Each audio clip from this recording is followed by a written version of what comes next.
खड़ा हो जाते हैं। आर के सिंह साहब, आपने पूरा मामला समझा है। लीगली अगर ये सब कुछ है तो कानूनन क्या क्या किया जा सकता है, कैसे वो ज़मीन सरकार को वापस कराई जा सकती है। मैं मान के चलता हूँ कि अथॉरिटी भी नहीं चाहती है। मैं मान के चलता हूँ कि जो उसने कब्जा कर रखा हुआ है वो तो छोड़ेगा ही नहीं। इतना खून पसीना बहा है, इतनी साठगांठ, इतनी साजिश उसने की है, इतने धतकर्म उसने किए हैं, तो जाहिर है कि उस पर बैठा रहेगा। लेकिन तब भी कानून का राज है ना, लोकतंत्र है, संविधान है, कानून है, अदालतें हैं, क्या हो सकता है? राणा साहब देखिए, थैंक यू वेरी मच। इसमें दो तीन चीज़ें बिल्कुल स्पष्ट हैं। एडमिटेड फैक्ट ये है कि इलीगल लैंड ऑक्यूपेशन या इंक्रोचमेंट ये हमारे मुल्क का एक सबसे बड़ा विषय है, बहुत बड़ा विषय है। और ये जो लैंड माफिया हैं ये बहुत ऑर्गेनाइज्ड वे में काम करते हैं। जब आप ये कह रहे थे ना कि वो ग्रीन कपड़े पहन के लोग आ जाते हैं, किसान का वेशभूषा धारण मैं तो करके। वीडियो आपको दिखाना चाहता हूँ। मैं जी, पीसीआर जी। से बोलूँगा कि वीडियो ज़रूर दिखाएगा, ताकि वकील साहब कह रहे हैं तो वो मैच करे। ये लैंड माफिया के फुट सोल्जर्स होते हैं और ये 5-6 मॉडल्स पे काम करते हैं। एक ज़मीनी स्तर पे काम करते हैं, सरकारी दफ्तरों में काम करते हैं, कचहरियों में काम करते हैं। और चूँकि इनके पास रिसोर्सेज की कमी नहीं है तो ये सिस्टम को मैनिपुलेट अपने हिसाब से करने का मादा रखते हैं।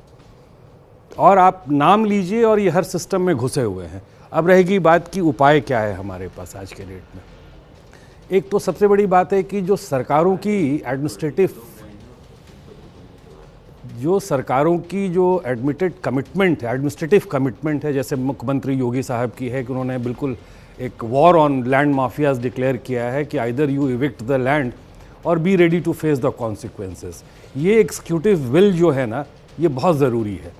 अगर सरकार के पास सरकार के पास इकबाल तो है ही है, उसके पास एक विल होना चाहिए कि हमारे जितनी भी लैंड है, अगर वो इलीगल तरीके से इंक्रोच्ड है या पोजीशन में है लैंड माफिया के, तो मे व्हाट इट कम, कोई कितना भी बड़ा क्यों ना हो, हम अपना लैंड वापस लेंगे ही लेंगे। अब इस लैंड को लेने के दो तरीके हैं। पहला, अब देखिए आपका ये चैनल है और आप पिछले 2-4-5 दिनों से बहुत बड़े लेवल पे मुहिम चला रहे हैं। तो कायदे से अगर जुडिशरी हमारी वाइब्रेंट है, ये हम सब मानते हैं, हाई कोर्ट ऑफ इलाहाबाद को या सुप्रीम कोर्ट को ये news report is more than sufficient कि सुओ मोटो कॉग्निजेंस ले लेना चाहिए था। और बिल्कुल ले लेना चाहिए था, इसमें कहीं कोई दो राय नहीं है। अब ठीक है, चलिए नहीं ले रहा है, तो वैसे सिचुएशन में सरकार के पास त्वरित, क्योंकि ये बहुत लैंड से रिलेटेड जितने मुकदमे होते हैं बहुत प्रोलॉन्ग चले जाते हैं, वो टाइटल डिस्प्यूट में चले जाते हैं। तो एज ऑफ नाउ अगर कहीं प्राइमा फेसाई भी वो टाइटल अपना क्लियर नहीं है उसका, तो सरकार को अपने इकबाल का इस्तेमाल करके सबसे पहले तो उस पोजीशन को, लैंड को उस पोजीशन में ले लेना चाहिए, अपने पोजीशन में ले लेना चाहिए। क्योंकि प्रॉपर्टी के बारे में ये कहा जाता है कि position is 9 point of title. मतलब you need to have position. किसी के पास पूरा कमर तक कागज है लेकिन पोजीशन नहीं है, तो उस टाइटल का कोई मतलब नहीं बनता है। तो सरकार को सबसे पहले अपने लैंड को रिपोजेस कर लेना चाहिए और उसके बाद तो जो इलीगल का ऑक्युपाई की वो ओपन है, वो चले जाएं कोर्ट में जाकर अपनी टाइटल बेहतर प्रूफ कर दें। तो सबसे मैं चौहान साहब के पास चलूँगा, लेकिन चूंकि ये एक मसला है कि फोर्स मिलता नहीं है। अथॉरिटी का कहना ये है कि हम चाहते तो ऐसा ही है कि ये सब अपने कब्जे में आ जाए, अथॉरिटी का अधिकार उस पर हो जाए, लेकिन फोर्स नहीं जाती है। चौहान साहब से पूछने से पहले मैं कपिश जी के पास चलना चाहता हूँ। कपिश जी, आम तौर पर बयानबाजियाँ जो सियासी होती हैं वो तो खूब चल जाती हैं, लेकिन जब इस तरह के गंभीर मामले होते हैं तो आपकी पार्टी हो, कोई दूसरी पार्टी हो, विपक्ष का पूरा जो कुनबा है वो चुप्पी साध जाता है। लगता है कि नहीं यार, यहाँ कौन जा कर के मधुमक्खी के छत्ते में हाथ डालें। पता नहीं हमारे कितने लोगों का उसमें पैसा फंसा हुआ हो, कितने लोग उसमें फंसे हुए हों, या कितने लोगों का पैसा लगा हुआ है, माल कमा रहे हैं। कि एक बात तो बहुत स्पष्ट, पिछले 9 सालों से भारतीय जनता पार्टी की डबल इंजन की सरकार उत्तर प्रदेश और केंद्र में चल, इसमें कोई दो राय नहीं। जो आपकी रिपोर्टिंग में जो पीछे सीन चल रहा है, जो इतनी बड़ी बड़ी बिल्डिंगें खड़ी हुई हैं, ये कोई 3 महीने में नहीं खड़ी हुई, वर्षों में खड़ी हुई हैं। योगी जी बड़े कॉम्पिटेंट थे तो क्या सो रहे थे क्या? या उनसे किसी ने पावर सीज कर दिया था? अगर किसी ने फ्रीज कर दिया हो तो मुझे बताइए। और बहुत सिंपल सी चीज, भू बंदोबस्त अधिनियम सन 1956 लागू होने के बाद जब सारी अराजियों को मैप बंद कर दिया गया, सबकी खसरा खतौनी तैयार हो गई, ये पता चल गया कि 1360 फसली से पूर्व कौन उसका संक्रमणीय एक का भूमिधर है।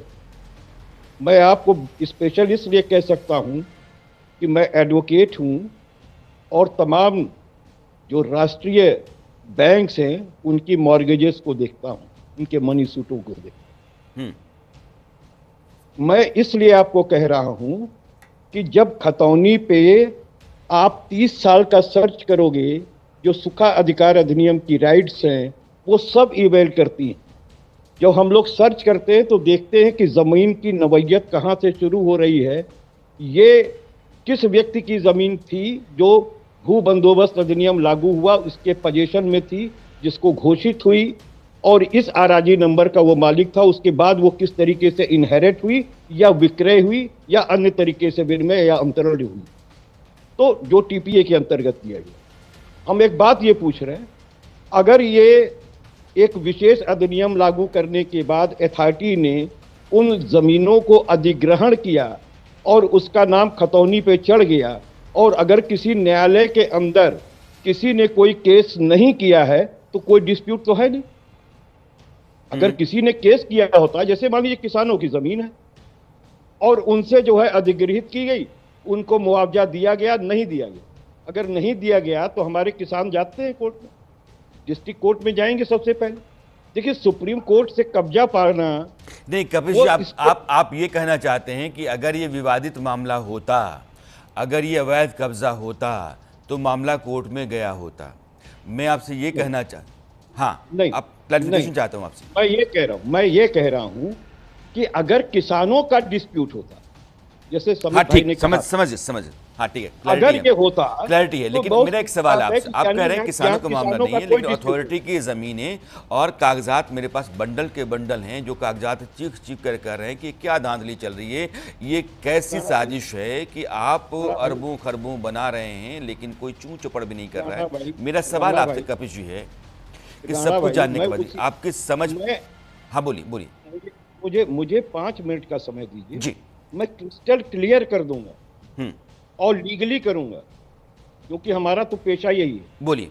और हम लोग ट्रायल कोर्ट में हैं, इसलिए जितना जो साक्ष्य आते हैं, परिशीलन होता है, वो हमारे ही न्यायालय में होता है, वो अपीलीय न्यायालय में नहीं होता। वो अपीलीय न्यायालय की बस की चीज नहीं, वो अपील्स देखती है खाली वादित के बिंदुओं पर कि क्या उसमें लीगलिटीज है, क्या हमारी निचली अदालत ने नहीं देखा। जी बोलिए। मैं सिर्फ आपको ये बता रहा हूं कि जब किसानों का डिस्प्यूट नहीं है तो अथॉरिटी की वो क्लियर भूमि है, उस पर किसी किस्म का किसी दूसरे का दखल नहीं। और दूसरी बात मैं ये कह रहा हूं कि अगर उसकी भूमि है और उसके जेई से लेकर के उसके जितने कर्मचारी हैं वहां काम कर रहे हैं, सबका सेक्टर बटा हुआ है, तो जब इतना लंबा निर्माण हो रहा है तो उनको पता नहीं है, वो सो रहे हैं और हमारी सरकार सो रही है कि कब्जा होने देते हैं, बहुमंजिली अब मेरा एक इमारतें खड़ी हो सवाल जाती आपसे हैं। है, और बड़ा मतलब एक आम आदमी